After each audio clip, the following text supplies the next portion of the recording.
itatype lang natin. So, kunwari guys, yung gusto ninyong sabihin sa kachat ninyo is, saan ka pupunta? Saan ka pupunta?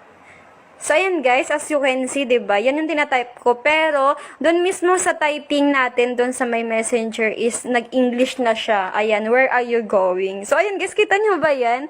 Ganun lang kadali. So, magtagalog ka lang dito kung ano na yung gusto mong sabihin. And, ayan, natatranslate na siya. So, ayan, sample pa tayo. Saan ka pupunta? Pumunta tayo sa park. Ayan, let's go to the park. Diba guys? Saan ka pupunta? Pumunta tayo sa park. Where are you going? Let's go to the park. And ano pa ba? Isama mo si mama. Si mama mo.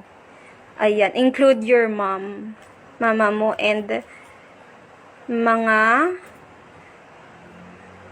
kapatid mo. Oh, ayan guys, where are you going? Let's go to the park, include your mother and siblings. O, diba guys? Ayan, ganun lang kadali. So, halimbawa guys, yun na yung gusto ninyong sabihin and i-send mo lang yan.